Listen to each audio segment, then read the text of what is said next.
Hello and welcome to this first look exploring session looking at The Ghost, or The Woman Wears the Breeches, a comedy written in 1640, allegedly. It was printed a few years later in 1653, so, Civil War happened and thought, yeah, we'll print a play from a few years ago. The date might be wrong. These things often are. We don't know who performed it. We don't know if it was performed. We don't really know anything about it, apart from 1640, maybe. It shares a subtitle with another play that has a subtitle, The Woman Wears the Breeches. I do not know whether that is a coincidence or whether there are thematic connections with that other play. But that's, again, a future Robert problem. I don't care at the moment. We're just going to find out how this play functions with this wonderful room of readers. So, reading today, Valerio and Engin is... in Suffolk. Reading Philarchus is... Rachel in Canada. Reading Senio and Cunicula is... Hi, I'm Eric. I'm here. Reading Pinnario is... Me, Sarah, in The Hague. Reading Prologue and Aurelia is... Aaron, coming to you from the Pacific Northwest of the U.S. Reading Friar, Servant and Erotia is... Sue in London. Reading Procus or something along those lines is... Hi, I'm Lynn, also in the Northwestern United States, along with Aaron. And joining us for the first time, be gentle everyone, reading Rogat is... John Narins in St. Petersburg, Russia. And I'm your host, Robert Crighton. I'll be reading stage directions and generally keeping us moving forward. At least one of those parts may get redistributed to in Act 3, but otherwise, hopefully, there are no clashes until I discover that I've horribly messed it all up and everyone's talking to themselves. So, without further ado, however, let's see if there's any clues about where this play came from the prologue. Prologue away, please. All legions broke from hell, all fiends today tasked for to work on earth and to obey Goethean's spells. What stars foretell the event of hidden things and future detriment, earthquakes that shake us to believe and fear, or more portentous spectacles of the air? All circles drawn, charms writ in virgin parchment, are here all turned to comfits and sweet marchment. You are welcome, gallants, to a merry ghost. You know a plain one, his signs on the post, raised by a waggish scholar in the town, only to affright a citizen's breeches down, and give you all a caution on your lives, to get strong points, but weak and gentle wives. But if I linger, I shall be accessory to a murder here, and yet in faith I'm sorry, for 'bout those breeches I have much to say. Sit still and merrily feed on the play. 'Tis city cheer instead of wine. Pray laugh. With your money we your healths will quaff. Well, a bit of quaffing there, potentially occurring by the do go to the bar during the interval.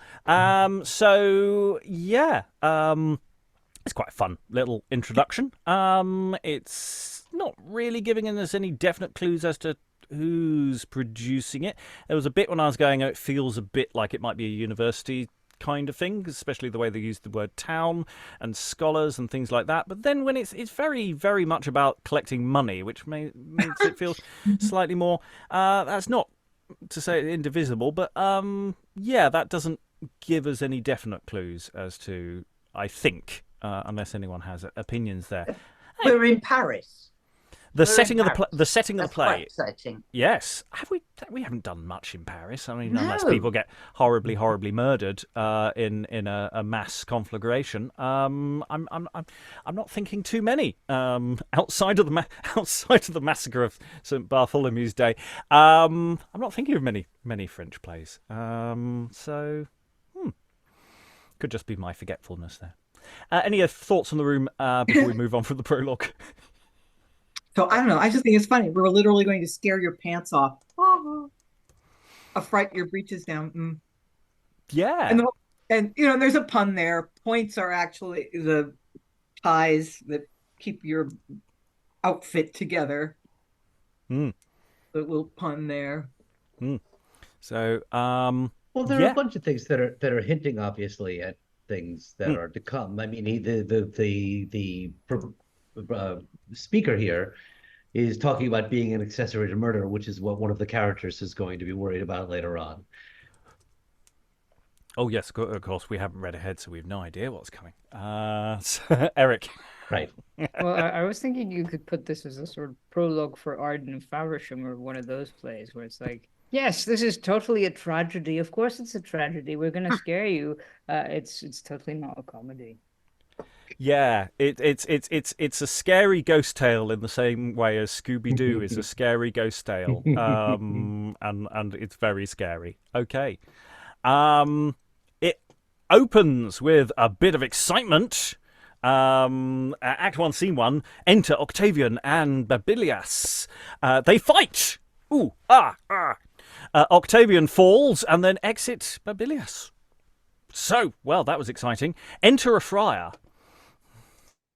The early star hath cheered the chanting cock and taught his wings to be the country clock. The chirping birds salute him with their notes, tuning his welcome in their warbling throats. The glowing marigold with other flowers prepare their scents to dress the sun-fresh bowers. The wind, soft whistling, blustered gainst the trees, saluting Titan with the humming bees. All these adore thy beauty. I alone admire thee, form of meditation. Espies Octavian's body. Oh, has the moon tonight wept bloody tears? A wounded man. Saint, shield me from all fears. Who is't? Disguised too. I know the cause for dread of the edict and other strict laws, 'gainst duels now proclaimed. My charity shall give his body burial by me.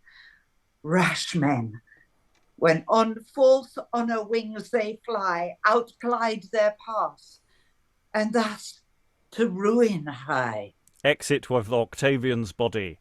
Well, it started with some, a lot of stuff there. You get a fight scene. Someone's gone down. Octavian. I'm sure we'll never hear from him again. Definitely dead. but the Friar's dialogue is such fun. It's like, hello, I'm going to do some rhyming couplets now, and they're going to be really fun and silly. And then, I no, like there's the a body. glowing marigold. It's lovely. Yeah, it's delightful. Really? I mean, it's setting a tone for what this play is, isn't it? Or at least what I hope it is. I mean, if it turns out to be terribly, terribly serious, I'd be very disappointed. Thoughts? I don't think we've ever had a play that starts with two unnamed characters, no context, no background, duel, somebody dies. Like, that's just a crazy way to start a play. There's something in the back of my mind saying we have had something similar, but it doesn't happen very often. They usually give us something to chew on, but it's like, hi, let's open with a fight scene. Woohoo! Well, and one of the characters, I mean, unless you presume that that's not going to be the end of it, it would seem to be a very, very sort of concise role. Yeah, I mean, walks in, gets killed. Yeah, I mean, are we going to hear from Babyliss again? What about who? Why? It's all these questions that I'm now asking. As well as I'm feeling this opening. We need to hear the birds singing, the bees humming. The sound design is going to be quite busy with this opening. I feel that's important. Eric. Well, we have had neoclassical tragedy type things where, the character walks on and then is told to exit immediately. So I guess this is the same thing, except he dies or is wounded immediately. And we're getting a little bit of sense of context. There are strict laws against dueling, so that's not uncommon in plays and in places. I mean, it's it's not. I mean, it's not technically allowed per se in this point in England either. I think I'm fairly certain there's been a fair amount of don't do that has been going on because people keep doing it repeatedly, and because they're all terribly wealthy people, they tend to get away with it. And the people at the top go, "No, that's bad," and they go. So that's how law works, apparently. Anyway, very short scene. Let's move into something with a bit more meat. Act 1, Scene 2. Enter Pinnario and Procus. Procus! Well met! Thou art going to the wedding? Give me thy hand, thou art bobbed as well as I. Yes, Faith, thank Cupid and my own neglect, since I have left coaches and powdering my hair, and took delight to trace the populous streets in my huge boots, red cloak, and my long sword. She never looked on me, pox on all base affectation and practicing big looks, has quite undone me, and thrust my mistress' eyes out. Here's t'other fisher that has missed the eel too. Enter Valerio. Good day, Valerio. Back to the transformed Procus. That's nowhere but in his looks. Now trust me, sir. Well, this Octavian has cozened all of us. Prithee, let's study something for revenge. Oh, but not in the military way. Oh, fie, hang it. A bawdy song, and Procus shall bear the burthening. Faith, now you talk of a bawdy song, my rivals. What think you of a rendezvous tonight at fat Erotia's, the courtesans? How soon my thoughts are back on by the devil, while I was musing what to do to cool me for my conceit of happiness in Aurelia. Well, thank my temper and the edict come forth 'gainst duels, blithe Pinnario, thou hast else. For being a rival to my lust and mistress, been earthed by this. But to the whore again. I thought thy anger would end in such a trifle. Is she cheap and tractable, my lads? That's a question too. Who has any money? Pox on laced handkerchiefs and amorous rings, they have beggared me. And broke thy very purse strings with hiring paltry poets to make their poses. Still fiend doth vex me. Oh, the wench, the wench. I prithee pardon me, I had forgot the doxy. Faith, then I'll tell you for money, gentlemen. I'll give my word and promise for your credits. Oh, my dear idol. Nay, pox hinder him. Then my blades. But you shall keep it secret. May we turn eunuchs if we do not, and never piss when people look on us for modesty. Aye then, a maid, a virgin, a fresh rose, a sticking Paracelsa. Who? Who? Quish like a coddling Procus in thy arms. Nay, nay, dear idol, prithee, who is it? Bitch, thou art so tyrannical, Pinnario. Marry, a foxglove, lads, of my presenting.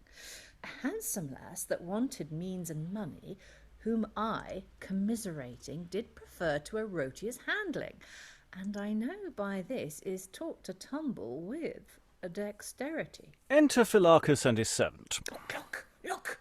Our other rival, old Philarchus. Stint your pace, you rascal. You plod on as if you went to my Aurelia's bed. Vengeance of the stone, the weathercock beating colic.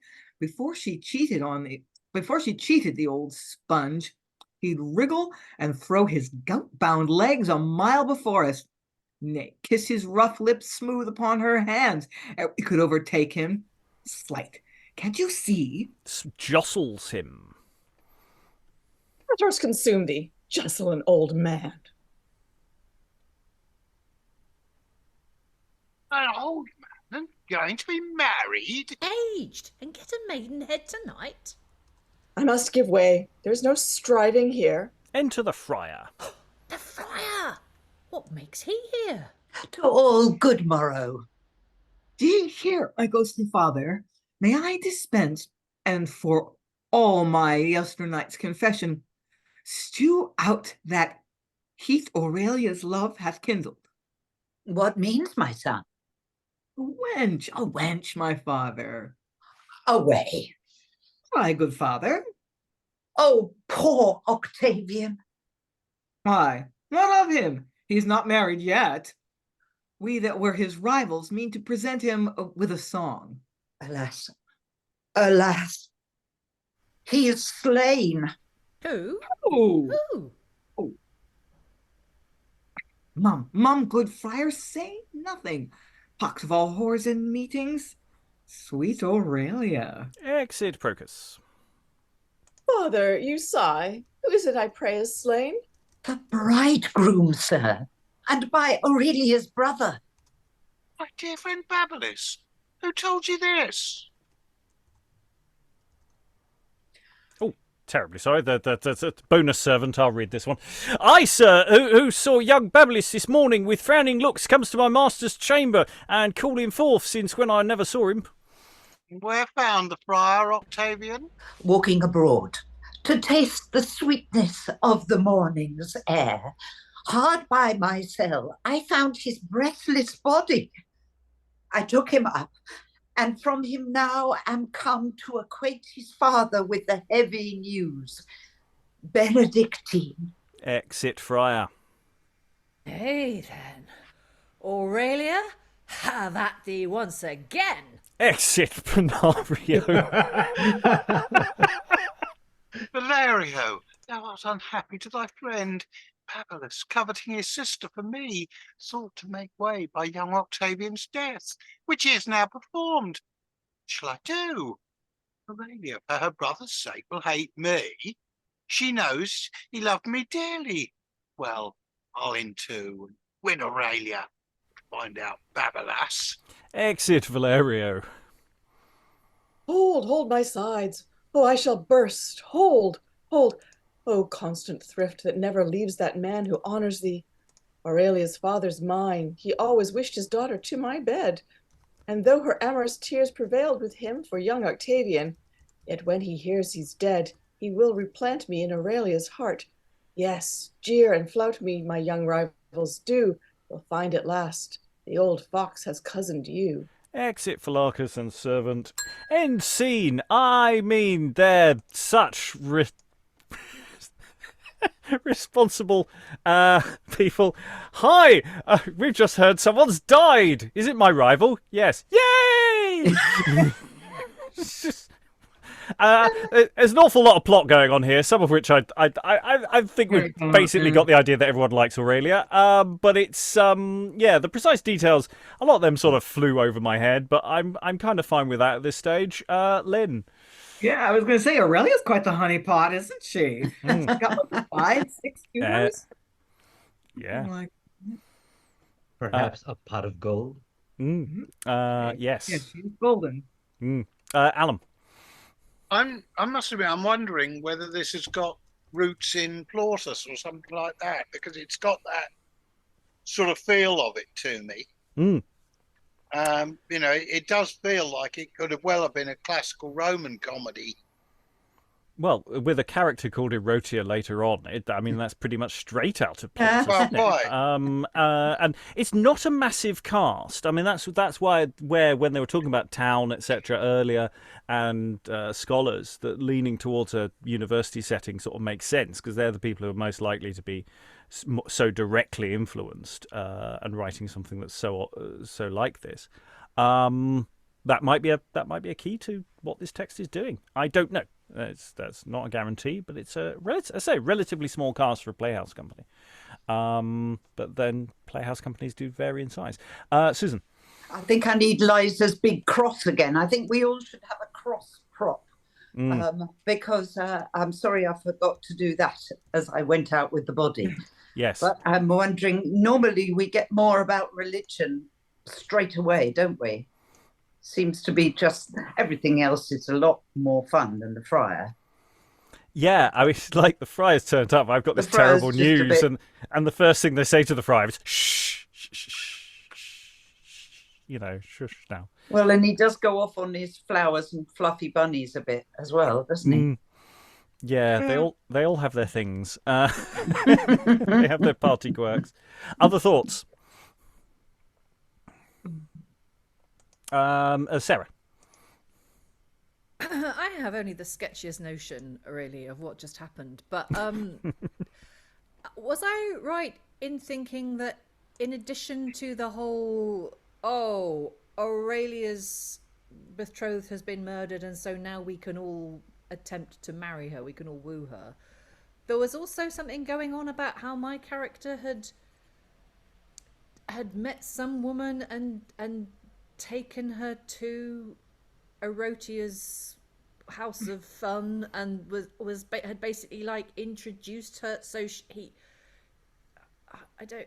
She'd been doing her homework. Yes, exactly. But like, did we get any sense of who she was or where she came from? Like, she just suddenly popped into the conversation, and I was a bit confused. It does feel like they're throwing a lot of things at us, and I'm not going to try and resolve that myself at this stage because I too am similarly confused.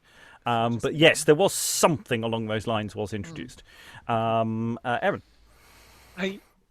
I'm wondering if they're throwing stuff at us because we've kind of seen this before. We've seen a lot. We've seen plays where, everyone wants one girl, everybody's trying to fight over her. So they're just kind of like, let's get this out of the way quickly. And there was something in the subtitle about, who wears the breeches. So I'm expecting something shrewish or something that is somehow a take on something on the shrew. Something with a lot of those a shrew. On a shrew. Yes, something that's spins on that idea. So they're getting through here quickly because it's like, hey, you know the general outline of the story, but we're going to do something different with it. So let's get to that. I think the idea that we've had plenty of plays where there's a lot of men all hovering over the same woman. We've had various plays doing a lot of these little plot beats. And so far, I don't hate all of the men. I mean, I don't think that they're great people, but I don't currently hate them, which always makes me slightly happier when it's a comedy situation. Mm. I mean, there's still time. For hate can grow, but so far they're reprehensible people, but they are still within the context of their time doing things. So we shall see where that goes, and whether hate blossoms or whether we can laugh with them and at them. We shall see. Susan, then we'll move on. I would take question with the title shrew, because very often the women in these plays negotiate brilliantly these situations. They're not their autonomy is well won. I don't think they're very often shrewish. Well, I'll go to Lynn and then we'll move on. A better word might be virago. Yeah, a woman who behaves like a man, which made men deeply uncomfortable. Other terms of abuse are also available from the period. We shall see. Anyway, Act 1, Scene 3, enter Senio, Procus, Pinnario, and Valerio, and everyone starts speaking at the same time all together. Hey, Senio! Noble Senio! This rudeness, gentlemen, becomes you not. Pray give me leave that my indulgency may choose one for my daughter, not your clamours. If I am not the handsomest, I'll be hanged. And likest Octavian, pox my overgrown boots. Hey, she's mine, that's certain. I heard her swear once, next to Octavian. She admired me. Enter Philarchus. Many fair years crown the most honoured Senio. Most grave Philarchus, I, the years a man indeed, who wears sobriety upon his looks, whom thrift has warmed so well that he would last when all these grasshoppers are shrunk to nothing. I wish Aurelia his and none but his. I am sorry for your sadness. Ay, Philarchus, this 'tis to love for handsomeness and honour. Had she chose you, she might have smiled and not wept. That yet may be performed, if you consent. She is too full of grief and will not hear. She'll not deny her father for duty's sake. Besides, behold how many gaping wolves grin with false hopes of her retired favour, whom, if she has, she's beggared and undone, I am sure, and can through the rough winter's want pave all my path with gold.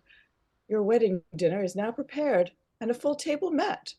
Cousin, not all our expectations. Enough. I am resolved. My noble friends, I do perceive you all do emulate each other's fortune. Speak. Are you content to let me choose a bridegroom for my daughter? I'm delight here and Delight and willingness. and willingness. Then before all these, as witness of my gift, I here consent and freely do give up my daughter to the thrifty grave of Philarchus.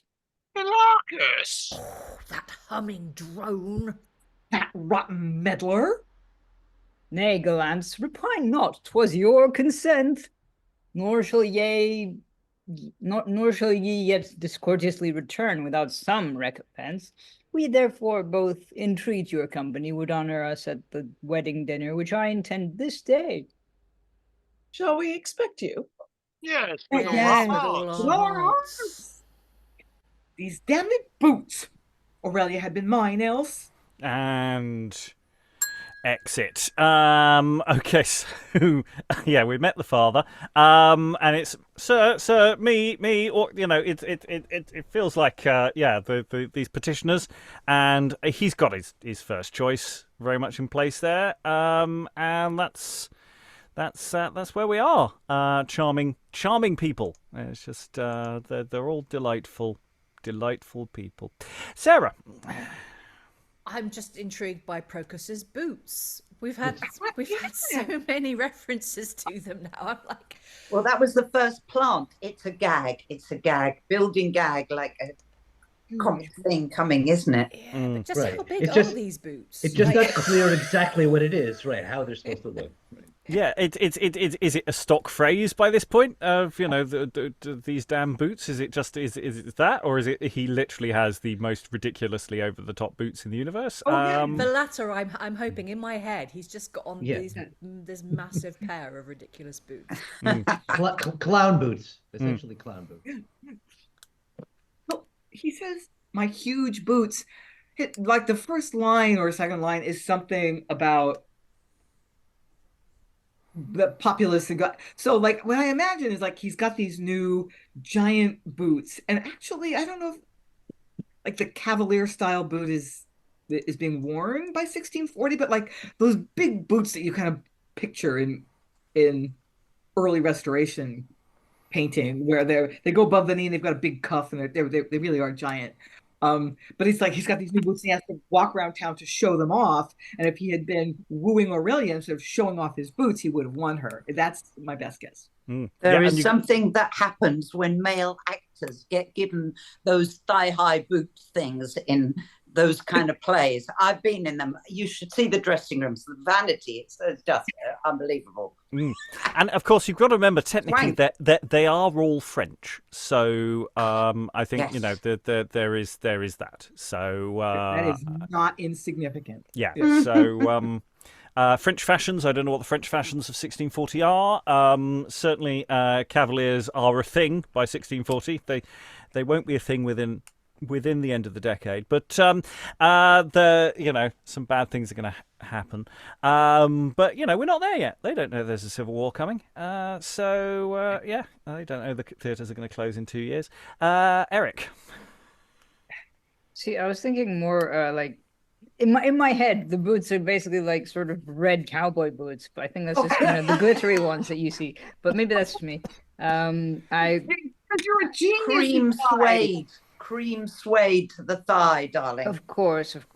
But I mean, like, also, there are later references to boots, like, Lord Alfred Noyes, or what's the name? The Highwayman poem, which is quite, lovely. And then you've got what I was thinking of, basically, Procus is the character of Pride, which we've seen in morality plays, who is always dressed in these fantastical too long sleeves and too long clothing and things that are over the top. Okay, well, I think we've got a very clear line on the boots, even if we're not quite sure of some of the character interactions yet. But anyway, we're going to now find out. We've all heard about Aurelia. Let's find out a bit about her. Act 1, Scene 4. Enter Friar, Rogat, Senio, Aurelia, Engin. What comfort, daughter. Come. You must forget old grief and dress your maiden smiles again in amorous blushes to embrace Philarchus. Is he the man, then?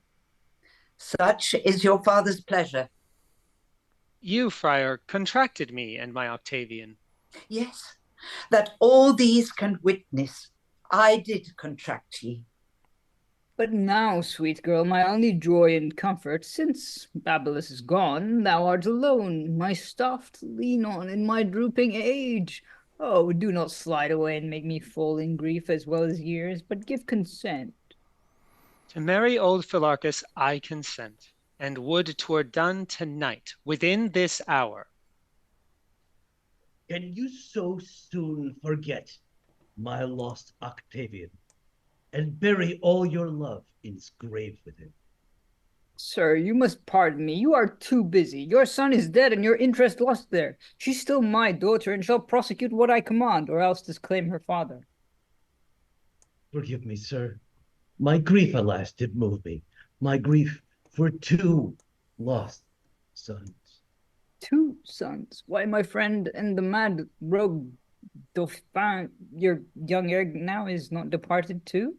He is indeed departed. For when he heard of my Octavian's death, and by whose hand this day he left my house, and vows to search the flying Babylos throughout the world in the revenge of his unhappy brother. And Pinnario has to be on stage and heard some of this at some point. We don't know when they actually enter. They might have been here the whole time. It just isn't listed. Good fortune after him. 'Tis a valiant, witty rogue. Who's that stalks and figures on the ground as if he conjured and invoked the spirits? Be not angry on my wedding day, sir. It is my servant, preferred by a noble friend, and with such commendations and applause that I must beg you'd please to entertain him. Well, I consent. Come hither. What's thy name? Engin, sir. For water or for fire? When you command, for both. Discreetly answered. A new device comes in my head. Hark, Engin, some few hours hence, meet me at the gallery. I have some items to acquaint thee with. With duty and observance, I'll attend you. Has a good, thriving, promising face, believe me. You'll not be wanting. I don't know if you can hear me. I've just seemed to look. I lose sound every... You're still here. We can hear you. Somebody say something. We can hear you. Can you hear me? We can hear I got you. it again. Okay, sorry. You must excuse me, sir. My dead son's body is tomorrow interred. I must contrive a little ceremony.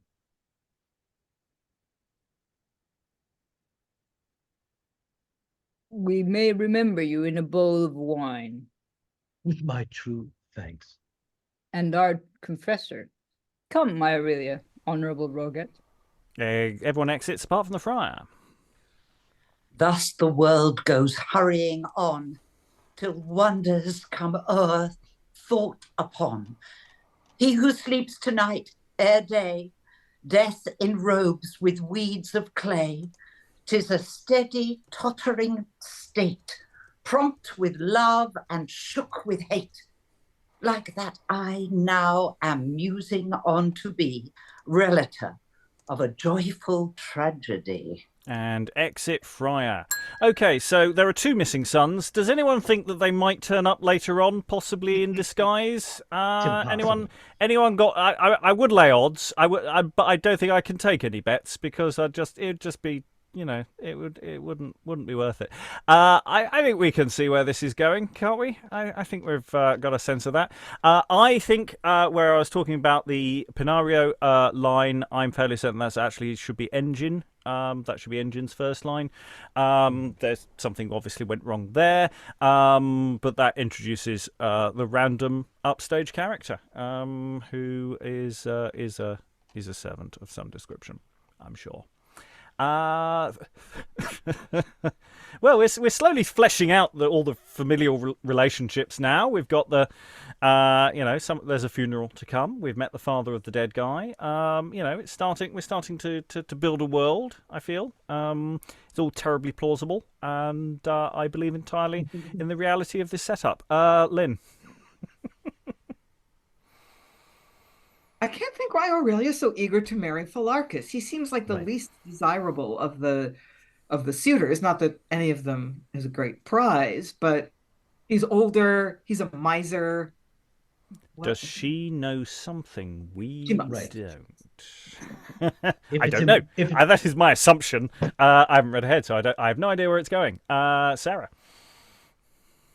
Yeah, I mean, yeah. Either she's like, there's something going on, there's a plot going on afoot with her servant there, and like, it's like, it doesn't really matter who I get betrothed to. It's like, it's fine, it'll be fine. Or she's just like, you know, in such grief that she doesn't care who she gets married to. She's like, oh, it doesn't matter. My love's dead. I don't care who I marry now. You know, could be that. Although that doesn't seem to be fitting with the tone of the play. Can I just say though, I am loving this Friar. Every time he comes on stage, I'm just like, I think, in spite of the fact that there are other characters on stage who are allegedly more, you know, kind of, you know, comic and out there, I think he has the potential to steal every scene when he comes on, and he kind of, I can see him in my head like coming on. It's the way Sue's playing him as well, but he's slightly worried, and he's slightly like, oh, the bees, oh, there's a body, oh, you know, it's, I think he could be like become the audience favorite very, very quickly. John. Yeah, I mean the Friar definitely stands out. One of the things that strikes me as interesting here is there's already a first bit of sort of meta theater going on here. I mean, he's literally behaving like a choir, summing up the scenes, and at the end declares himself a relater of a joyful tragedy. He's basically announcing his own role in the play, which I thought was interesting. And also I agree that in terms of I mean, what is something up? You would think if she said, I consent, I'll marry whoever you want, that would seem like you know, maybe it's just grief and she doesn't care, everything. But when she said, it's very important that it be done tonight and within preferably within the hour, that seems like there's, right, that's got to fit into some time plan that she has in mind, you think. Yeah, the horses are ready to, after the ceremony's over, and it's all been laid out. Very briefly, Aaron, and then Eric, and then we'll move on. Oh, my first thought was just when she said it has to be done this hour. My question was, is she with child? Is she racing a clock? Does she have to get this done so that it doesn't look weird? That was my first question. Yeah, Eric. I was just going to say, we've seen this plot before. No, I mean, obviously, in plays like An English Moor or The Spanish Gypsy, where it's like, oh, yes, this person is completely dead, and then reappears in the last scene. Yeah, I mean, it's 1640. They've done all the plots by now. I mean, to be fair, they have run out of plots. There is a reason why scholars lose interest around about 1630, because there really isn't a new plot left. And it doesn't mean the plays are bad. It just means that they do seem remarkably similar to earlier texts. I really quite like these plays because they're really fun. But you know, there's not necessarily the same sort of depth of field and newness to them that excites people. Anyway, Act 2. Let's find out what happens in Act 2. Act 2, Scene 1. Enter Senio, Philarchus, and Engin. Or look the Engin, should her coy denial be once resisted by thy diligence, and old Philarchus aided by thy power? She fears if she consent not willingly, will force her to my bed. You hit me right, but I will not drown your sweet ensuing pleasures with more supposed fears. Engin, the light, a long night and a happy to my son. Exit Senio. Could I but blow away these humble bees, time should defer my wished delights no longer. Oh, these court blazers buzz about my ears and kill my heart with poisoned jealousy.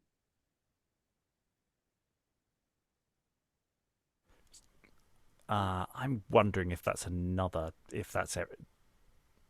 Oh, within. You are within. It is you, Pinnario. You are within. You haven't entered yet. Sorry, yeah, no, I got confused. I was getting confused. I was doubting myself whether it was you or not, but it is you, yes. It is me, okay. Nay, by this light we'll wait you to your chamber. Oh yeah, a Morris dance, and she the jester. Enter Pinnario, Procus, Valerio, and Aurelia. Thank you for that. Not see you in your chamber. Yes, and there leave you with a kiss, sweet bride. Dost hear if thou lovest me, kick him out of the bed and wriggle into his breeches. You are merry, sir. Then, Venus, mayst thou rule thy crooked Vulcan, and let a child of Mars re-whet this sword upon thy smooth and alabaster breast. My good gay friends, is it not sleeping times? Not yet with you these 2 hours, sir, I take it. 2 hours? Has this dry, weather-beaten chick's substance and strength to suck this sugarcane 2 hours? 2 minutes? And those coughing ones. And yet these wrinkles put down your smooth faces. Thank the dim eyes that made the election. Gentlemen, pray remember where you are and who you speak to. 'Tis Aurelia's husband. Grave experience, thrifty citizen, and one that, by your favours, she is pleased, without compulsion, to smile upon. Since you are cast off, 'tis indiscreetly done, in my opinion, to laugh at your own shame. What sword man have we here? His poet man, that made his verses when he was a suitor. So jeer on. And tonight is hired to read the history of Palmerin, valiant Parismus, and his loved Laurana, to stir up metal in this crumbling flesh. What price my gewgaw, my lute string, bass and treble? Yes, my good beagles, I have a bass hangs here. Shall sing a deep note in your wanton bloods. Let him abuse thy master. To him, Engin. She against us too? That devil then be with her. Exit Pinnario, Procus, and Valerio. What recompense shall I reward thee with, my best Engin, saviour of my life, inestimable jewel, bright Aurelia? Well, let me undress you, sir. The night grows late. That's my good Engin. Untrust me, prithee, untrust me. Truss again, and make a capon of him. How's that, Aurelia? Be near me, prithee, Engin. What, is the fashion with you citizens to have your man to help the bride to bed? I must have maids, and will have ere I stir or move a finger to undress myself. Have patience but tonight. Thou shalt have hereafter. Poison tonight had fitter been applied. Come hither and kiss me. His breath not perfumed neither. Kisses him. Should have remembered kissing comfort, sir. Old man's breath to a virgin is unsavoury. Some perfumes there. I shall be stifled else. Engin, what seest thou in his mouth? Look, Engin. Aye, madam. What should I see? I see nothing. Oh, he has borrowed sure a cheek pouch of some monkey, and stuffed it full with bonds and interest money. Look how he chews the cud upon him now. A pair of horns would fit the monster well. Nay, prithee, sweet, forbear these idle words, and be more serious with him who loves thee. More sottish and lie weltering with a booby? What dry-skinned monster would the boar beget? Let your wife get the supremacy at first. Do, and be ever after in obedience, tied at her girdle with a silken string. Slight to her, sir, and since she'll not to bed, let her know that you can do it up as well, to her lustily. Down with her! Help me then, Engin. Two against one woman? Dare you assume the name of husband, sir, and not compel her to obedience? Come, you're a man, sir. Show her that you are so. Show him a basin to receive his rheum, and not my lips. Are they receptacles to dry rank spittle, or drive away hoarse coughs? To dissolve burrs, or whiten yellow teeth, to exhaust phlegm, or consume catarrhs, expel the stone, or remedy the scurvy? Engin, where art thou? Wilt not help me, Engin? Remove the palsy, or settle shaking agues, unbend crooked bones, suck moisture from sore eyes. My rascal Engin, wilt not help me, Engin? Well, sir, she speaks but reason now, methinks, and shows you a clear mirror to behold your own deformities and her abuses. Why, she has converted him to, oh, my temples. Soft, sir, you are not touched yet to the quick. Untrusting mistress, that we may see the wound. Oh, villain, miscreant, wilt thou betray me? I but honour her for your sake, master. You shall find me able and active in your service, and without grunting get you lusty boys. I am betrayed. Oh, beast bewrayed, let's search him. Sirrah, help me, or I vow ne'er to kiss thee more. They pull off Philarchus his breeches. I must obey your wife for your credit, sir. Upon my wedding day, I'll teach you manners. These breeches would fit you, mistress, passing well. Nay, I will wear 'em, and he shall consent to it. I'll stifle him with 'em else. Sirrah, do ye yield? To what? To what, most dreadful wife? Pray, name it. To let Aurelia be your sole commandress, have the preeminence in all affairs, to smile on all, kiss some, dote on many, to love or lie with any, and not to grumble. I do. Swear, swear, thou breechless booby. By my lost hopes. Out with your paper, mistress, and write this down.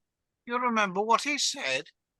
Yes, and shall call him to a strict account to see it performed on, Engin.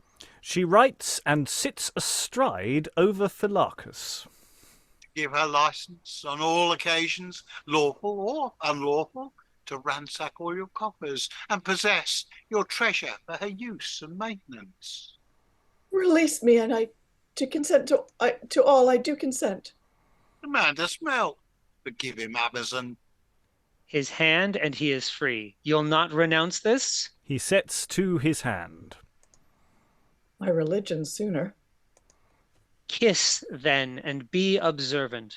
Reply no word of thanks. I hate thy voice, worse than the howling of a hungry wolf.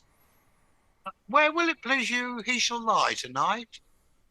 Here, take my shield, and then I'll tell thee. She gives Engin the breeches, and he puts them on a pole and carries them before her. Oh, Engin, wilt thou serve me so?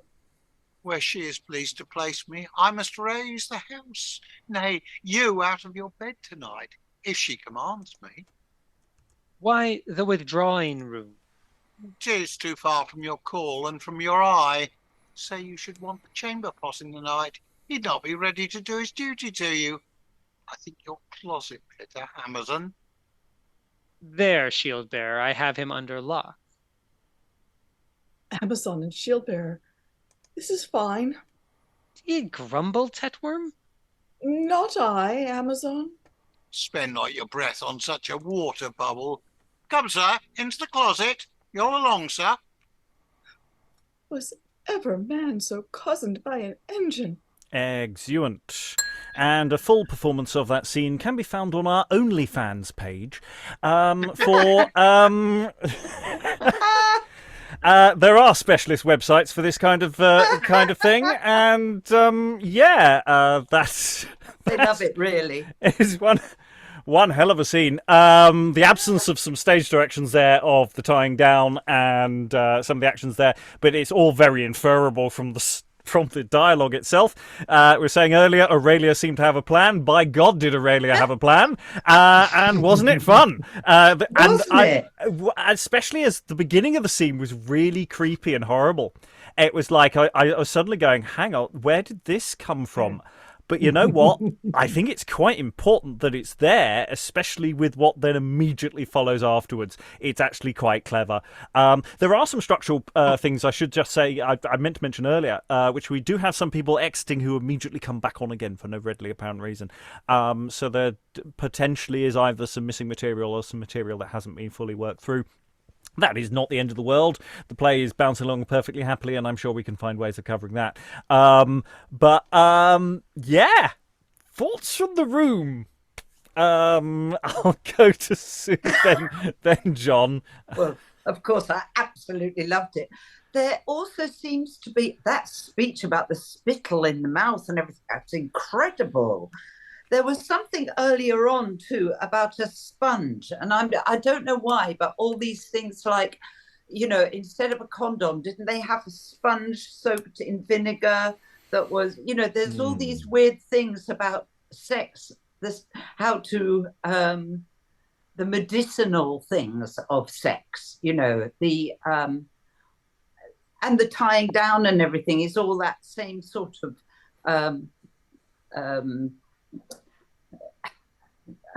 yeah. We get what you mean. Yeah. Situation. Yeah. But wasn't that amazing, that speech about his mouth and kissing? Oh wow, that's brilliant. I've never seen any writing about that bad breath thing as well. Yeah. John, and then Eric. Yeah, I thought it was interesting that the capitulation was not only so complete but so really immediate. There was nothing to be overcome there. It's like, you're now going to be put in this situation to everything she wants, everything you have is hers. She said, "Yep, all right, great, done, we're okay." Which I thought was sort of remarkable. You thought that they might work with at least a little bit of resistance. And the other thing I want to ask, because maybe some people have some ideas, I think it's pretty clear that almost all of the names are speaking names in one way or another. But I don't think they're all speaking to us. If you look at that last line, was ever a man so cozened by an engine? Unless it means engine in the modern sense, like he's the engine of the plot. I think it clearly meant something to them. And I think that obviously the play expects the audience to understand it. I mean, you can work out something with Philarchus, right? He's going to totally governed by lust, I suppose. But what is, and you have any idea why Engin is, I mean, it's clearly a name that's supposed to mean something, yeah. I'll go to Lynn on that before I go to Eric. Yeah, in this period, an engine was any kind of machine or device. And I think also it could be used metaphorically. Some kind of non-concrete, some kind of a device in the abstract. So he's an engine in that way. He's the device that evidently Aurelia and possibly Octavian have put in place to help her get what she wants out of this basically fake marriage. Yeah, I think that's a fair reading. Eric, then Erin. I was just going to say, we think this is racy, but I mean, Aristophanes did like similar stuff like centuries before this. So, but I guess it would have been, well, in Thesmophorias would say he kind of has a guy being shaved, stripped naked and all that stuff. So, I mean, yeah. So as to pass as a woman. And yeah, there's a probably going, how racy was it for like back then? There's definitely a sense that the playing of this kind of scene it gets racier as the decades pass, and possibly we're at the high point of that level of raciness for the culture at the time. I mean, it's not just put the gender bending quality that this is throwing in here in terms of the society of the time, but it's the fact that using the breeches as a flag. I mean, that's just such a wonderful moment as well. And then put him in the closet, which has all sorts of fun. I mean, it's just such a very stageable scene. You could workshop that one for ages and have a lot of fun with it, especially as the audience don't necessarily know this is what's coming. We didn't know this was coming. We knew Aurelia was up to something, but we were talking about getting away in the middle of the night on a horse. That was my thought. I didn't think that we were quite going to get this far, and that's really interesting. Erin. Oh, I was just going to say, they played up the name earlier. When he introduces himself, he says, "I'm Engin," and the guy says, "Fire or water." Right. So I think it's a little difficult to find stuff on it just because fire engine has such a drastically different meaning now. Right. But it Right. seems like he already kind of identified that, I see you as a mechanical. I see you as a device. Yeah. So. Yeah, and so Although, there is. The thing is though, he doesn't seem to be very much a servant. He seems to have a tremendous amount of agency. In fact, I think he seems to have as much agency as anybody else in the play. So, device, there are a number of ways you could read the word device, and clearly having him there. I mean, the way Aurelia introduced him, right? There's a totally unknown person. I pray you to accept him and take him into service and give him all the trust, although you have no idea who the hell he is a little. There's a device there, but I'm not sure it's in a. I'm not sure the point of the device is mechanicity so much as something you use for a purpose. Eric. Well, we've sort of seen this behavior towards an older married man in like Tamer Tamed. So, but like the whole getting Engin to sort of lock him in the closet is just kind of, yeah, funny. Poor guy. So, Act 2 has thrown us some surprises. Let's see what else happens. Act 2, Scene 2. Enter Valerio reading a letter. In my absence, dear Valerio, be present with my sister. Woo her. She's thine by conquest, and Octavian's blood, by my hand let out, hath to thee resigned her. If thou possessest what I hope thou dost, send me word to Orleans, where in disguise I live undiscovered. Thine, Fabulous. If obscured there, then why not here as well? The strictest of the edict hath power with them as well as us. I want thee, Babulus, and I will have thee refuse thy friendship. Enter Pinnario and Procus. Oh, pish! What a studying now, Valerio. Prithee put up and go along with us. Whither? To the tavern? To the tavern, pensive rascal. No, to a down, the plump wench the quick-eyed lass Pinnario told us of. What, in thy red mantle and those cloak-bag boots? Pinnario, if thou lovest me, talk not on her till I have mangled this whoreson's tongue. What? Thou wilt not fight? Yes, by this light will I. I have commended my attire, praised my trappings, yet never had a good luck in them since I wore them. Sure, they'll do something when I have fought for them. Come, sir, you ride in coaches and contemn your foot companions. I'll ope your bosom for you. The boot, thou meanst. Why, what ass art thou, to quarrel thus with thy friend, thy wenching friend? Why, there's a vice weakens virtue in the stomach. With what a whimsy that wench comes round my head, and stupefies my dull and active spirits. Give me thy hand. Thou'lt to her with us then? And from her too, so you put off your boots first. Again that word. Pinnario, let me go. Draws. I'll give thee another pair. Gifts may mollify. Enter completely different servant. Within there, sirrah, fetch this gentleman my velvet cloak and a pair of walking boots. Then mayst thou court her in a method, Procus, and let her all that while rip out the lining.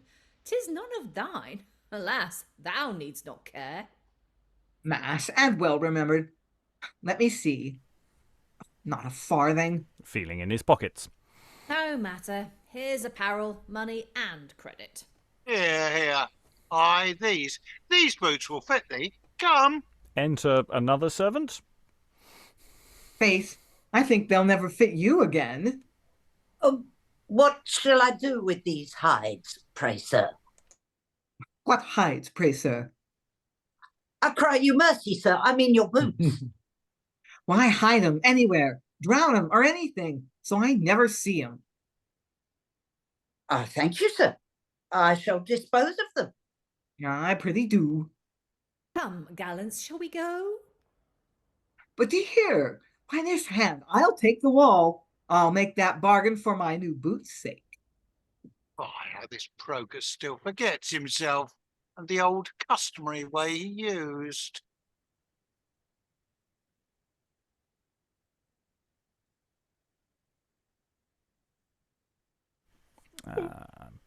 Pinnario?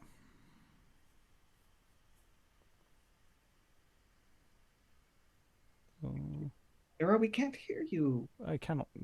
Yes, we seem to have lost Sarah's Oh. sound. Oh, no, we can hear you now. We can hear you. Am I back? Yeah. Oh, okay. How weird. Okay, let me repeat that. 'Tis his red mantle has led him to this error. Thou hast forgot them. There are such things as coaches. Hang the wall and kennel. They'll exempt from both. This 'tis to have a drabbing humour. Oh, these damned queens. Come, we dally blades. 'Tis very late. We go, Pinnario. Stay, I forgot. Boy, here take my keys and fetch me some gilt shillings.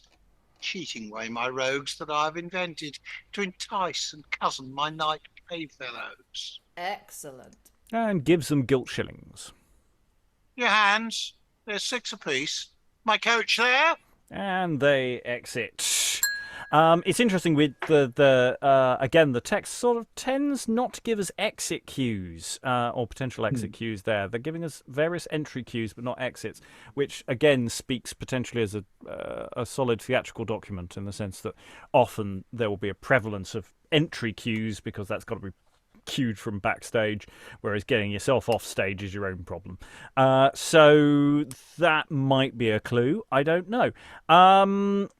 They're all going to go off and have some fun, and they talk about boots for ages. I kind of felt a certain amount of vamping going on there. It didn't feel like that really. It was like, hey, do you remember that thing we mentioned in Act 1? Yeah, should we do that? Yeah, why not? How's the boot shtick? Oh, it's still quite funny apparently. And that's that. Alan. I'm just wondering whether this is another one that's been written because the costume store was well stocked with absurd footwear. Yeah, we've mate. You got that new play you're writing. Have you finished on the B plot yet? Because we've got these boots and we think they're really funny. Could you just write them in? Just put them in. That'll be fine. Yeah. I entirely believe that as entirely plausible. It might be a thing. I don't know. Maybe every other play's got giant comedy boots in them. It's just every playhouse is doing them. Maybe the secret is, I mean, I was doing my very best to steal the entire play with that servant's gag. Yeah. And maybe it's like Trevor Nunn suddenly comes on as that, as that servant or something. Okay. Well, let's move on because that was.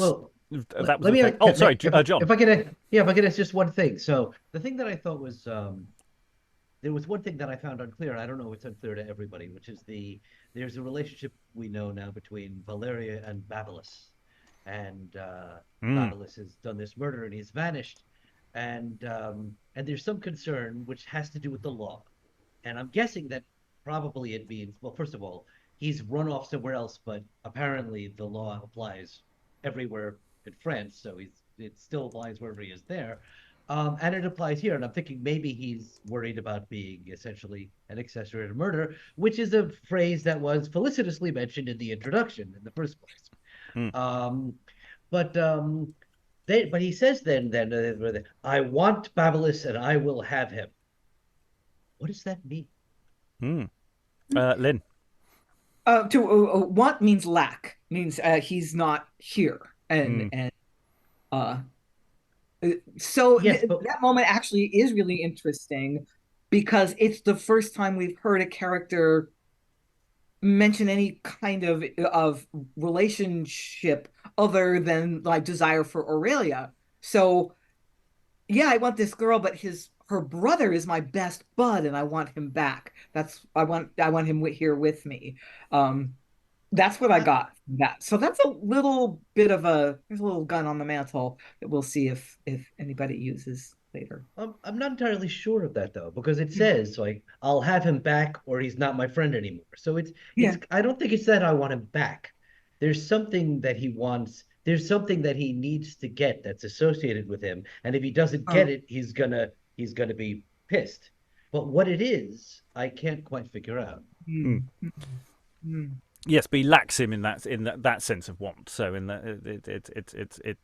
there is a slight shift, I think, in meaning there.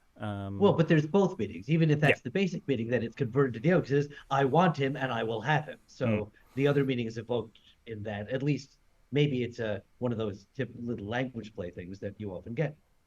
Eric. I was just going to mention a different phrase. It's like this tis to have a drabbing humor. Oh, these damned queens. Obviously, depending on how you pronounce it, it could also be drag queens, which makes it funnier. But obviously, Okay, let's move on to Act 2, Scene 3. Enter Philarchus, who's stealing out of the closet. He's been in the closet for a while. He's coming out of the closet now. There is some bed business here that is not wholly clear. I'm just forewarning you that precisely how this sequence functions, again, we will have to infer stuff from the dialogue because it doesn't give us particularly clear stage directions in the text. Anyway, Philarchus. Softly, softly. Thus far I am crept unheard. If I but once escape your talons, rooks, I'll wash and rub and scrub you too for this. First, let me see. I'll call her father hither, then raise the city, and all France too, if I could. Then to the friar, he'll make him confess all. Oh, I shall cough. I am undone. Oh, the burr will choke me if I'm not hooked up. Oh, Engin looks out of his bed. Gee, Philarchus! Arise and terrify him on a sudden. The sheep will dress me rarely like a ghost. He enters like a ghost. Who's that disturbs this silent room with coughs? Or dares break open his barred doors to walk and trace the path of departed spirits? Philarchus trembles. Devil haunts her too. What shall I do? Be silent in bed, and nevermore disturb the pleasures of this sleeping pair. Oh, no, I will not. What's thy name, good devil? I am the spirit of slain Octavian. Oh, I could tear thee in pieces to think that thou dost think on that Aurelia with lust, which was once mine. Continue thy obedience, for if thou dost betray her, I will haunt thee, and with pale apparitions vex thy soul. To bed, thy cold hug, not Aurelia. And exit ghost. Devil, I am gone. How shall I do? He gropes in the dark and goes to Aurelia's bed instead of his own. I have forgot my way. Befriend me, darkness. This way the closet lies, I think. Who's there? Philarchus? Oh, that my shield bearer could hear me now. I'd make him ease the tickling of your throat. His bed is not so far, but he may hear me. First mistake. Ho, shield bearer, awake! What ails my Amazon? Philarchus here. How's that? Philarchus? Nay, then put on the breeches. Sirrah, what make you here? Confess, confess! Conjure up the ghost. He'll reveal all he intended. Oh, my heart, the ghost. Dear wife, forbear. He calls me wife. Call him up, shield bearer. Enter Engin with the breeches on a pole. Oh, I shall shakes to powder. I confess all. Without premeditation, quickly, come. I meant this night to steal away and leave you, to raise old Senio, the Arrier, Rogat, and to conduct him hither to be witness. Of what? Speak, villain. Of my imprisonment and... Oh, dotard, betray his lady and empress, the breeches. Here, Amazon. Dear, imperious wife, take heed. She attempts to put on the breeches. If you do wear 'em, you are quite undone. Lass, I was cured of the dry scab last moon. Well, hang 'em up on the pole again, but hark you, if you again conjecture any escape, or let your frowns discover inward anger, I'll hang 'em here on thy horns, deviser. Oh, misery of a handsome wife, my forehead. Well, I'll to sleep again. Watch you, the ferret. Exit Aurelia. Engin, come hither. Your will, sir. What you will. Hast thou indeed lain with my wife tonight and done the feat for me? Nay, shield-bearer. Speak softly, sir. My Amazon should hear you. You are lost forever. Why? What's the matter? Softly. You heard us struggling in the night? Oh, yes, the bed did reel against my forehead. Well, you may think I'm false, but 'tis well you spoke not. Why? What projects, honest Engin, tell me? Why, some fears she had that you'd discover us, which made her even this night intend to gouge you, and then to swear she found you impotent. I used what exhortations I could, in pity to your members, and at last prevailed. Something Octavian's ghost has told her since. We'd best take heed, sir, for he tells her all things. The devil's cuckold. Die, die, Philarchus. Oh, the sweet kisses she hung upon my lips, when I had put Philarchus from her thoughts. Barren piece of earth, where furrows are ploughed, that stubborn, fit for nothing but to burn. So now I am going the way of thriving citizens. Then, with 1,000 passages of love's tricks. No more, no more. My lust begins to boil. Why, I can help you, sir, to cool it again, so you'll not grumble at what we possess. One boon and all is thine, my wife and all. On that condition, anything. Come tell me. Beauty has wrought so on my flexed nature, and so increased the flame I would suppress. No, you'd evacuate. Is that all, sir? Some simple harmless wench, thou knowest all, though of thy instruction I shall not weaken her much. Why now Philarchus speaks himself a man, and will conform himself unto the times. His visit is fallen off, and he's become a smooth young striker, active, full of spirit. His knees go straight, his staff with fury flies him, for fear of being arraigned for killing those his fatal hand shall threaten. Shoulders shrink into his marrowy back, his eyes fill up. No more, good Engin, I am worse than goat already. Then for his wisdom and Isocrates, he knows his wife, since she is young, handsome, must have her longings.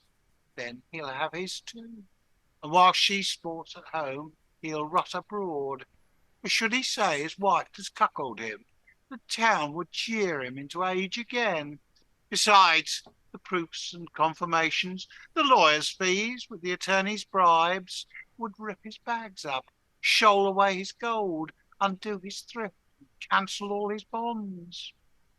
True, Engin, true. Why, thou shalt have a stipend for all rich citizens to be maintained, that I should study to accuse the Engin, who thus has saved my honour and my estate. Get me but wenches, and I vow ne'er more to think upon Aurelia but as thine. Should you mutter, this disgrace is yours. Thou hast instructed elegantly before. As soon as day, expect one in the closet, your wife with men, and why not you with women? I'll bite thy ear, thou rascal, I will bite it. You'll spoil your better bit, sir. Softly, softly. Exit Philarchus. My mouth waters in your bed, Aurelia. So on these tempting courtesies, oh, that I could ungentleman myself now and break my trust. But should I do so? Incest and faith together would lie so heavy on me, 'twould make me hang an arse, and then like the hunting of the hare with unbreathed dogs, 'twill be but petty sport. Exit Engin. We're just going to read the next scene because it's very short. Act 2, Scene 4. Enter Rogat and Friar. Were it possible, I could wish all were present. Oh, we've not got your sound, Susan. Will be requisite. But how, which way? The way must be my invitation to my son's funeral. How thinks my father? I think it reasonable. But then prepare what ornaments are fitting for the hearse. We must use order in this undertaking. About it, noble Rogat. The sun begins to show his rays, and you have much to do. Exit Rogat. Prepare we for confession and our souls' absolution. What a world of horrid acts, heinous crimes and bloody facts, whispering evils, sacred thoughts, inward fears and outward faults, big-mouthed oaths, invented lies, bitter curses, envious cries, shall this morning's night produce, whilst I pardon heaven's abuse. But some delinquents will so blindly run, they'll knock their brains out against confession. Exit Friar towards the nearest pantomime, because, I mean, he can get closer to the fairy godmother sort of logic there. Again, just a little bridging scene there before we get back into the main action. We've got a lot of interesting stuff going on here in the bedroom of Aurelia. There's all sorts of things going on there. Some really choice lines. Watch you, the ferret. And Engin, in pity to your members. I mean, it's there's some really some really good material in there for what's going on in the middle of the night. Thoughts from the room on this, Lynn? So who is Engin really? I mean, he seems to be Aurelia's confidant and servant, and but then he's like, "Oh, she's really tempting me, but I won't do that because it would be incestuous." What's going on there, Sarah?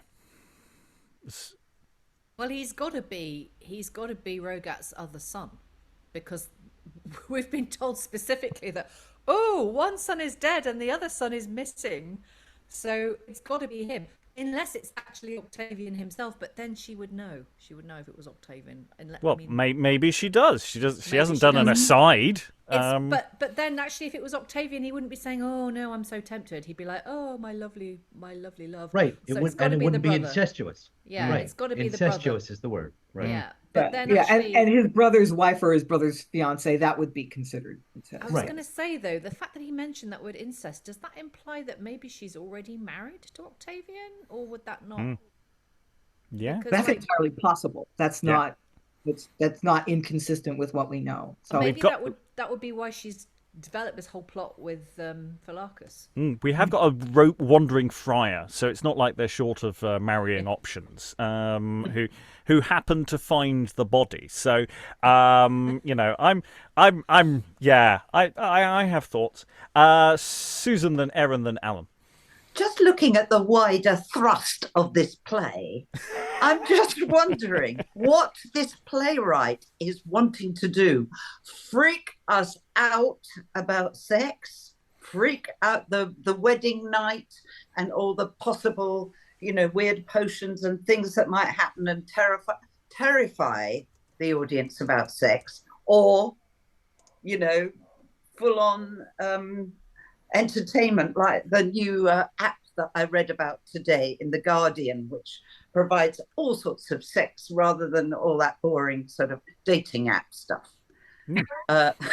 I'm not sure they're trying to freak the audience out. I think they might be trying to titillate them. I get the impression one or the other or both. Yeah, I feel there's a fair amount of titillation. There's that might be going on here. Aaron, and then Alan, and then John. I was just going to say on the topic, she did something at the very beginning where she says, her dad says, well, Octavian's dead, you're going to marry this guy. And she does look at the friar and say, you contracted me on Octavian, right? Like, she confirms that there's some pre-existing setup. And I don't know if the laws at this time are that if you have a contract with one person, a subsequent marriage would be invalid, or would could be annulled so long as she doesn't sleep with the guy. So yeah, she made sure that the contract was sanctified before she agreed to marry the next guy, and has made sure that she doesn't have sexual relations with her alleged new husband. Through we should just briefly talk about that wonderful moment when she says, "I'll put on the breeches." She goes to put on the breeches, and he goes, "I've got this disease, you might not want to put them on." And it's just like she gingerly goes, "Okay, we'll just put them back on the pole there." There's something really, there's all sorts of business that we're not fully realizing in a read like this, and I think it's a license to print money. Alan, then John. No, I was going to make very much the point that Aaron's just made. Cool. John? Yeah, I mean, first of all, yeah, I think you could, titillation is part of, but generally, I think that for plays both in the very early end of the spectrum, I think that this project covers at the very end, tend to like over the top, right? They tend to want things that are going to say that, yes, we're even going to do this. And I think that there's a lot of that there. The thing with the breeches, I thought was interesting because it's like the moment where you think that the second title of the play is about to be realized, and now you got to think there's no way that the title isn't right. She's never actually going to wear the breeches. I mean, I wouldn't. Yes, she's only metaphorically wearing the breeches. She's not literally wearing them. She's just putting them on a pole. Although she was about to literally wear them, right? I mean, sort of, they're playing with the breeches so much that you would think that would be a logical way, and she could parade around in them or whatever else. But apparently not. And then the marriage thing, I think, is interesting in the sense that I don't know that we're supposed to presume that there's any other friar who's going to have anything to do with the action. So, to the extent that this is a wedding night, presumably there's been a wedding performed between Aurelia and Philarchus, and at the same time, there are hints that there's been I mean, can that be done? I mean, if he knows that they're already married, what does that mean if he performs a second ceremony on somebody who already knows to be married? In play universe, I suspect it'll be fine. In real life, there would be questions asked. Very briefly, Aaron, then we'll move on. I just want to. I love Philarchus's plan. As he gets, I'm going to crawl out of this closet and I'm going to go out there. I'm going to make sure everybody knows how these people completely ruined my wedding night. It's like, I don't think this is going to work out for you, no matter how this plays out. No, and he has a coughing fit. It's this wonderful that it's the whole thing of scrambling around in the pitch black, that even though it isn't, obviously, because it's probably a perfectly well lit stage. But you get to play the game of stumbling in the wrong direction and tripping into the wrong, and getting in the wrong bed, and all of that material. Very briefly, Sarah. Yeah, can I just say as well, I think this is certainly the earliest example I've come across of someone throwing a bed sheet over their head and pretending to be a ghost. Yes, I don't think we had it in the Bugbears. I think they just made noises and went woo a lot. But you're absolutely right. I don't think we've had an earlier depiction of someone just putting a sheet over his head and going woo. I mean, I said Scooby-Doo earlier. It's literally Engin is old man Withers from the amusement park. Anyway, we must move on because we've got a chunky scene to get through before we finish the session. Act 3, Scene 1, enter.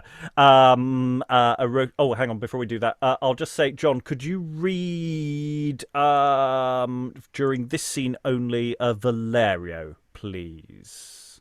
Valerio. Absolutely. Excellent. And Alan, if you can just read Engin. Any confusion there will now be for the audience to worry about. Act 3, Scene 1, enter Erotia and Cunicula. Cunicula!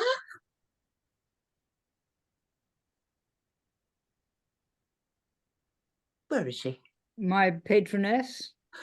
When jumbled you last, Cunicula? Not since the Ides of March. A Roman, was it not? Yes, patroness. I thought so by the language she has left thee. Let me see. How many practicings have you had now? Some half a score. Well said. Thou scorest 'em up. just of thy years did I begin this trade. Oh, what discourse my beauty bred i' the streets. One said I was handsome, t'other proper, witty, the third.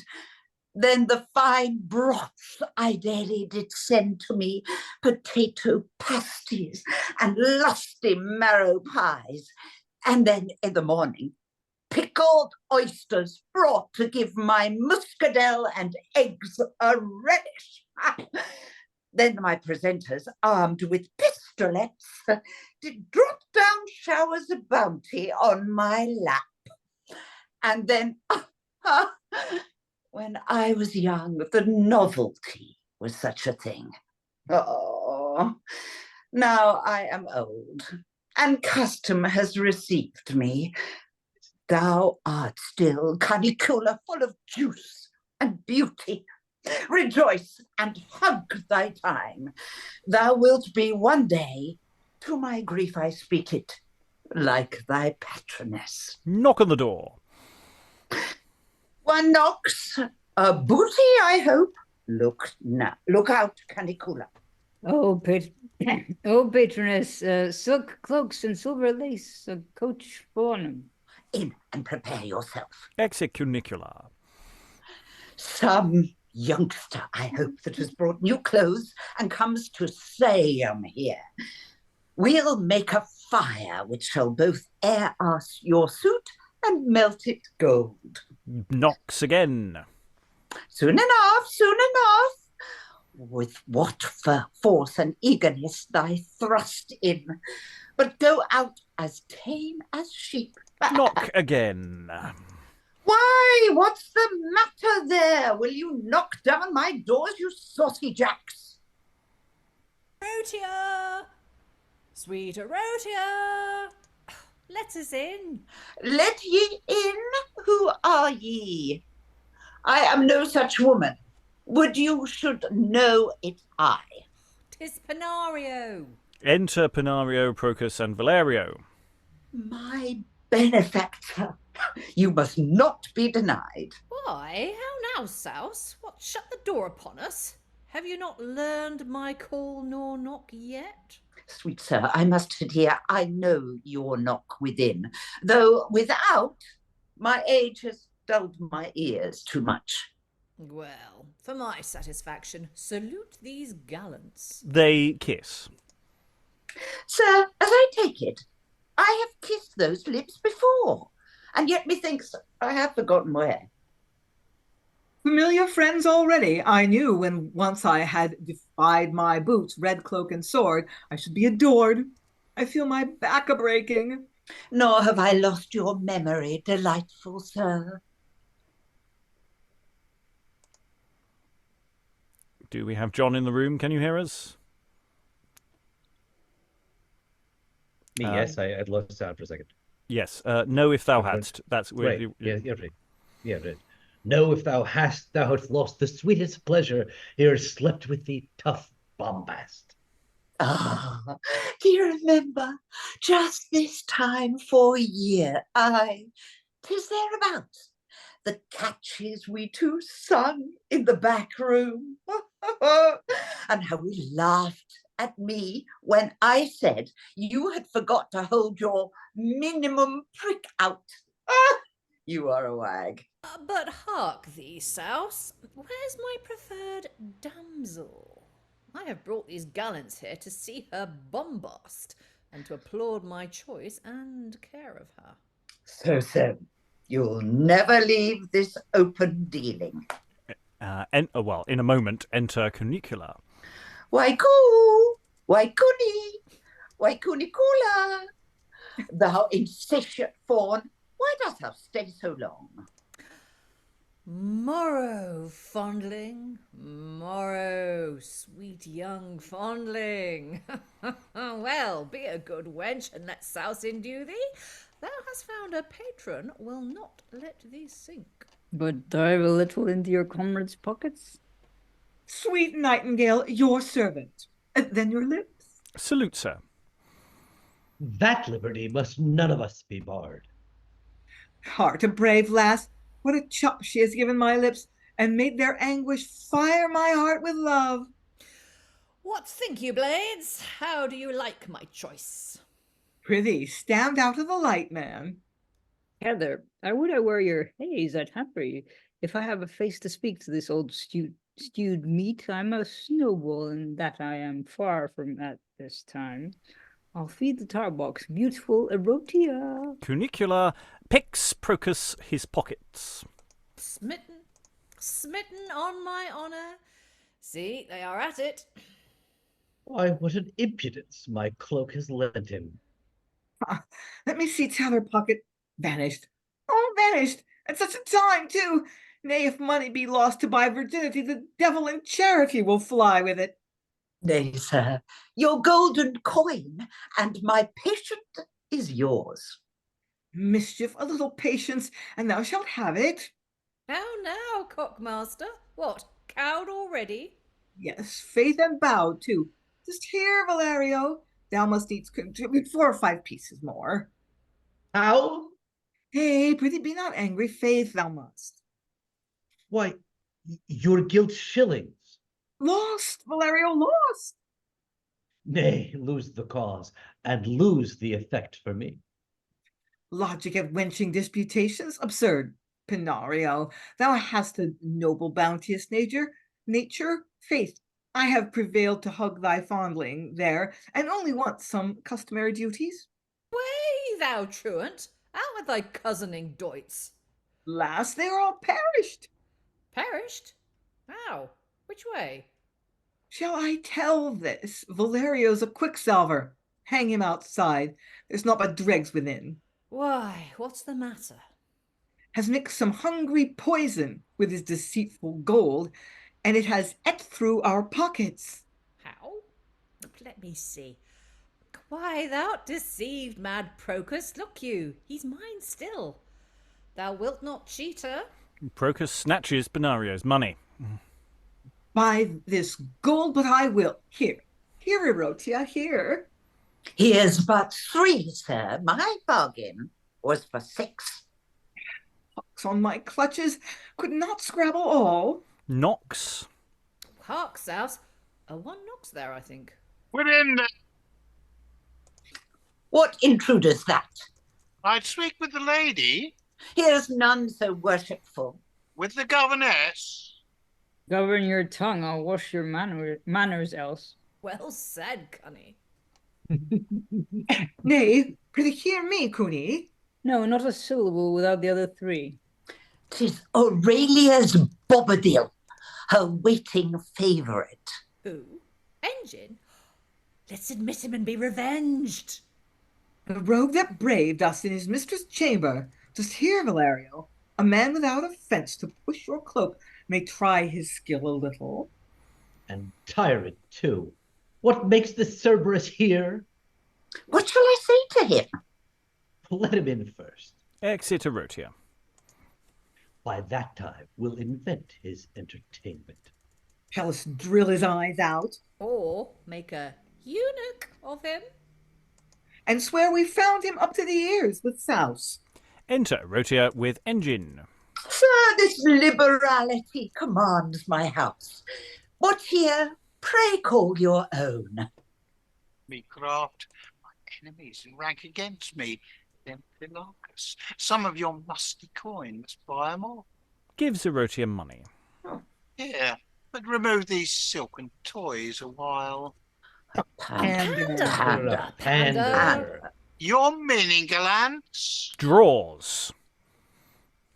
First, your chastisement, sir, and we'll obey you. Sirrah, you Janus with your double face that frowns on us but smiles upon Aurelia. We smell your cunning, fox, and we'll hunt you till we have worried you out of your subtlety. Sir, the good news I bring deserves not this. Have I stretched out my eye strings for your search, surveyed each street, each alley about the city, to find you and the brave Pinnario out? Do you thus requite my diligence? Why, the fellow's mad, sure. What business has with me? What shall I say? No, befriend me, wits. Sir, the actors in my business are more than myself, and one that loves you, sir. Aurelia, maybe. Happy instruction, sir. You're here in private. Engin whispers with Pinnario and Procus. Ow? Why do you lie? Act on me what you threaten. But why must Procus be my companion? Why, sir, Philarchus has done it, it seems. All curses plague him for it. But for you, sir, she'd die of her longings. Why? Why, what's the matter, man? The hoary ram ne'er lay her with her last night, only lent her his breeches to keep her warm, and poor, with what expectation and angry affliction, she's grown so fiery that she's impossible to be quenched by one. Hark you, there's work enough for you both these 6 weeks, though you turn your blood to marrow. Souse, come. I have given thee many a pistol. Lend me some gold to reward this trusty servant, this faithful, honest fellow. Or stay, Valerio, prithee, let's give him thy cloak Procus has. For my cloak? But hear you, gentlemen, pray, what's the news? Is this your friend, sir? Aye, Engin, an honest Hector. Shall he along too? Yes, to his grave when I can single him. Sir, with your pardon, I have news for you too, and that will make your heart swell high with joy. I'll but dispatch these first, and then attend you. Oh, were we cozened in this honest Engin? We thought thee our greatest enemy alive. Oh, aye, sir. Truth defend me, but stay a while. I forgot that. You must shift, gentlemen, and put on women's clothes. My master else, to whose name I tremble, he has so beaten me, will be suspicious to your undoing. Some old cast gowns would secure all. Oh, but hark thee, Engin, where shall we find Aurelia? Why, in that closet. Knock thus. You're here, she'll open presently. Perhaps I may be there before you change. Here, Engin, take my cloak, I give it thee. Now are my arms at liberty to hold up my coats. Why, is your appetite so slender, gallants? Can you demur so long? Away, away! Engin, thou art so faithful. Bye, Valerio, bye. You'll sup with me tonight? Oh, we cannot promise. Exeunt Pinnario and Procus. So now for you, Valerio. Erotia, I have some private business with us, monsieur. Can I expect us in another room a while? Libidinous thoughts be with you. Come, Cunicula. And also with you. Exeunt Erotia and Cunicula. Now, Engin, what's for me to execute about Aurelia? Prithee, let it be. I have no other business than hers, sir. Nay. What, she expects me somewhere privately? So he'll make the quarrel himself anon. Sir, my fair mistress, so far have I prevailed. She has sent thee to bring me to her? Ha! I do conceive, but dost hear me, sirrah? What, is she active and nimble in her dealing? How, sir? Pish, come, thou art so modest now.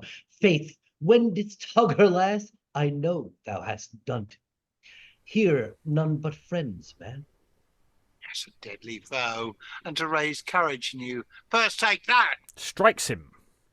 Why, villain Engin, My mistress a whore, draw and defend yourself. art thou so treacherous? Draws.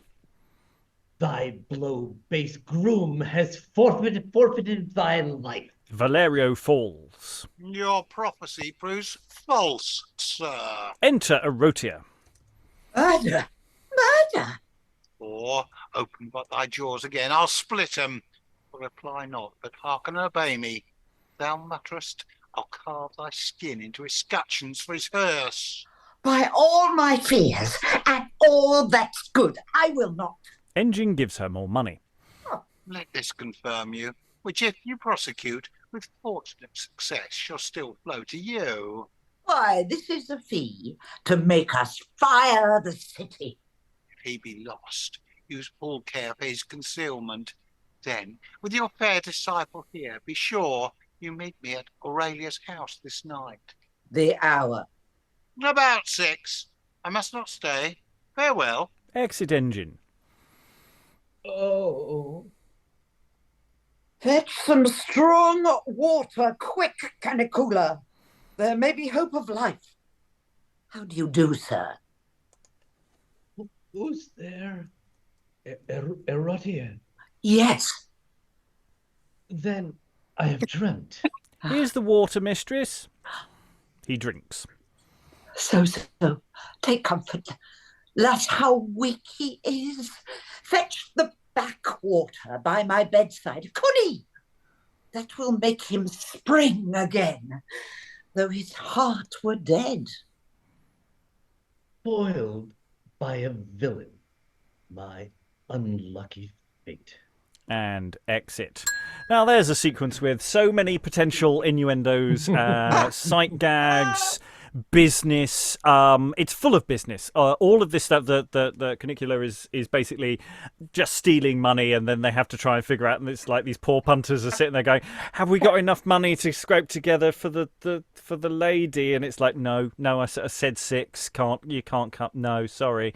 And round and round and round it goes. And Libidinous thoughts be with you. I'm going to use that one. That is a pure T-shirt line for us, isn't it?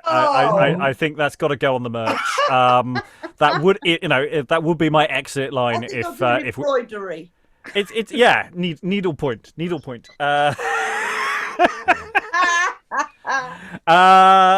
Lynn.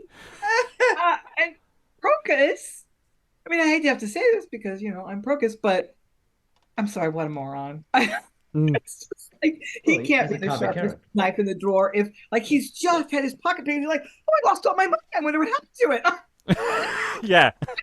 I mean, this is what's saving me from hating all the men is that they are just such idiots. It really helps. It really does help. John.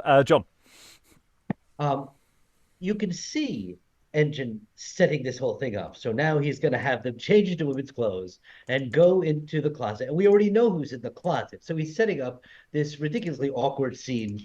But the thing that's funny about it, which strikes me as different than what you see in many places, that why? Normally, the thing that they're setting up, you can sort of see how it's going to fit into. But this is like just setting them up for it's just ridiculous, right? Well, what I like about it is that Engin is sort of thinking on his feet. He's walked into this situation and suddenly they've all turned on him. He doesn't know that they're all going to be there. So he sort of improvises this whole thing, and then obviously he just gets and just starts gilding the lily as he's going. Right. And that sort of makes me forgive the sort of schematic, because it's been worked backwards. They've gone, I need to get them in there. She's wearing the breeches, they're wearing the women's clothes. Let's play around with all this stuff. But I think the playwright has done enough work to turn that corner without it feeling. Some of what he's done is clearly set up in advance, right? Some of it he doesn't expect, but clearly he's coming there with a plan in mind, and how much. And the same thing happened with the sheep, right? Because you'd think that they would have been ready for that situation where he tries to escape, but you literally see him there in bed saying, let me think of something to do. I know what I'll do. I'll throw a sheet over my head and be the ghost of the guy who was killed, who was the prefab. It's like that's it. I think the play pretty much literally says that he comes up with that at the spur of the moment. Yeah, absolutely. Sue. I'd like to talk about the design of this play now, because I do think that my brothel is just the most fantastic place to be. Why would they want to be anywhere else? Maybe it's snowing outside. I mean, it's so much fun. And I also can see the design of the program cover, which is all these different unctions. And what's that water by her bedside? That's Yeah. And I think a little row of an apothecary's thing is very much part of all these toys that toys and potions. Yes, Cheers. the backwater by your bedside. I mean, it reminds me of the rose water that we had in is it the Four Elements? You can get some. You go to a high class establishment, you can get some rose water. Roses can produce as much as you like, and that's the gag. Boom ching, and that seems to be what they're doing here as well. So there's Yeah, it's got verbal wit, it's got physical business. I think there are certain bits in here that haven't aged particularly well in terms of just precisely what people are saying. I think there's a little bit of work that needs to be done to make sure the actors know what's going on, and that will probably ride enough for the audience. So you don't always have to explain everything. It's a world that is being painted here. But yeah, they Erotia, at the beginning of the scene when she's going, I used to be you. This is the circle of life in our business.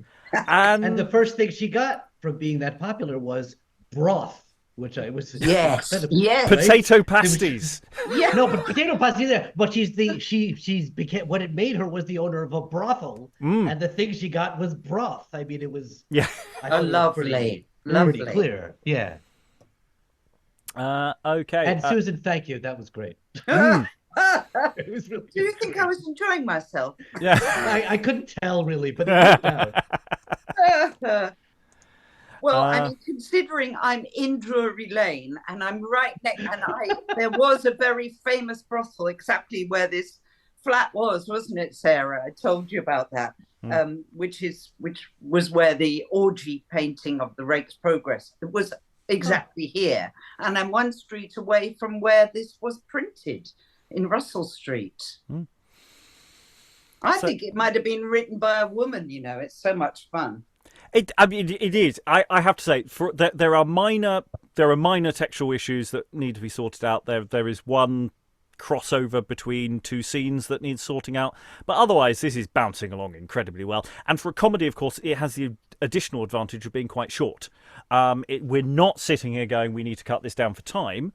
It's about two time for a modern comedy, and it really is. It's really doing a lot of really good work. I'm sure as we fill in the gaps in the 1620s and 30s, we will find more of elements from this play that have been prefigured somewhere else. I don't care. It's good. I don't care. It's not original. I don't care about originality as long as it's good. So it's doing a lot of good work. We are into final thoughts. I mean, again, until we find out how the whole thing resolves, there may be a big structural problem with the way the play ends. I suspect it's going to end with the Friar doing rhyming couplets in a ridiculous way as deeply implausible plot strands are all thrown together, and everyone gets to say the importance of being earnest at the end. That's my prediction. And yeah, as long as it manages to tie all those things together, we'll find that out tomorrow. Any final thoughts from the room about the play so far, Alan? I've recently been reading a very good history of the mid-17th century, the Civil War period, and this is in the lead-up to it. And one of the recurrent themes was the world turned upside down. And I just wonder whether we've got a precursor to that, or the first pledgings of that sort of concept here with this one. Well, I mean, we're talking about defying conventions and taboos and things like that. We're very much in a period where people are doing that. I mean, we mentioned incest earlier. There are plays that are perfectly fine with incest, that precede this. But, they're in tragedies. This is a comedy, so they're not probably going to push the boat that far, but they're perfectly happy to throw what would be considered norms of the time up in the air and see what's happening. Again, the context of who performing this is a really interesting question. I don't think there really are boys' companies at this point anymore. There might still be the odd one going, but I think they're basically a thing of the past, which is where we normally find this level of play when it comes to these kinds of sexual politics. It could be a university show. That's entirely plausible with a name like Philarchus. That's a very university play kind of name. But I don't know. I genuinely don't know. I think it could swing either way at this stage. Any other final thoughts? Lynn and then John.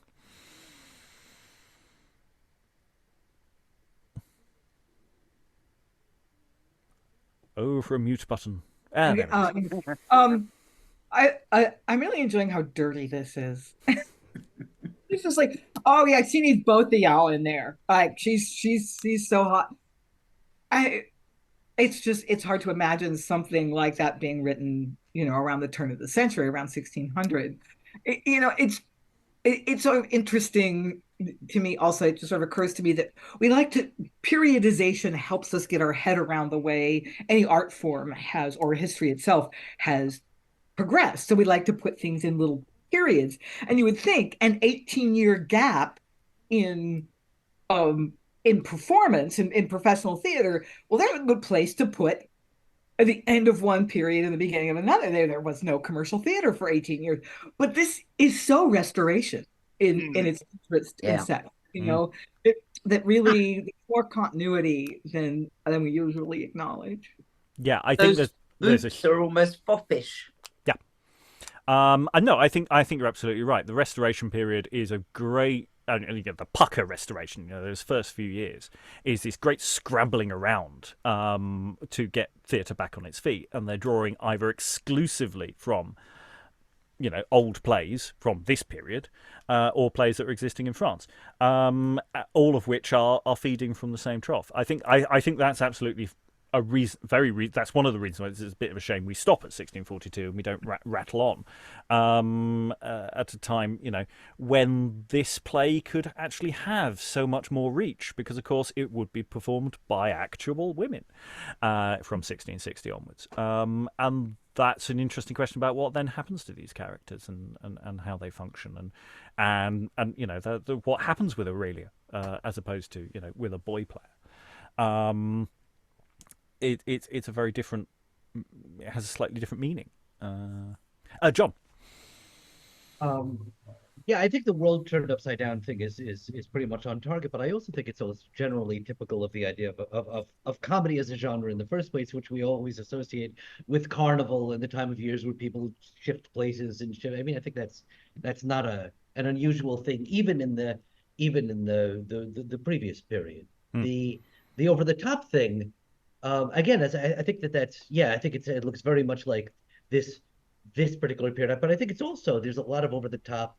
There's like a pause in over the top between like the 1580s, early 1590s, and this period. Although maybe the first over the top is more violence, and this one is more titillating, as was the word I think that was used. Maybe there's something of that. The two things I really want to notice is, first of all, is that there's a lot of actually very subtle wordplay, which seems so unexpected in where a lot of the humor is so broad and the characters are so broad. And there's a lot of things where the players, the actors are pronouncing words which they don't know. It's the romantic irony. They don't know the second meanings that are coming out of them, and that they're repeating words that appeared in other characters' speech. There's some of that. The double meanings are actually really subtle and really pretty clever. And more so than you would think that a comedy of this nature would require, and I'm enjoying that. And the other thing is this notion, again, there's a lot of work every scene seems to be providing motivation for the characters, right? Suddenly, this is what they're going to want, but the motivation seems so unmotivated, in the sense that it's a this character is now going to do this, where they're going to go, but exactly why you would want them to do that as the playwright, other than sheer entertainment value, is often unclear. It's like there's a lot of stuff going on. You could see some of the connections, but really why it's going on at all. I think with some of the plot lines, I think that's just because the playwright hasn't told us yet. I mean, I think that we'll be able to give actors very clear through lines. Some of it.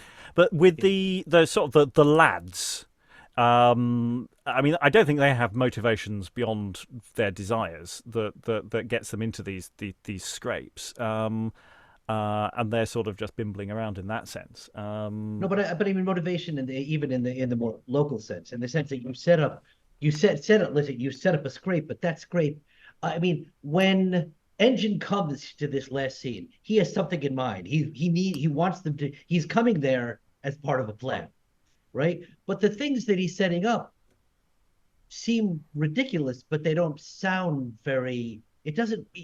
Normally, you have a sense of where that plan is going. That's what I mean. Well, I don't think that plan, even he knows where that is going. He's gone there for a reason. He is accosted by those men, and he has to come up with a reason why they don't accost him, why they have to like him. So he makes that up on the spot. Right. So in that sense, he's got a motivation to make all this stuff up and then lead them down the garden path. But he doesn't come into the room knowing he's going to do those things. He's coming in to just talk to Erotia and do something else, which actually I'm not wholly sure what he was actually there to do. But I'm sure actually, I do know the answer to that. Actually, and I take it back. It makes perfect sense. He's there because he's promised Philarchus that he's going to get him women.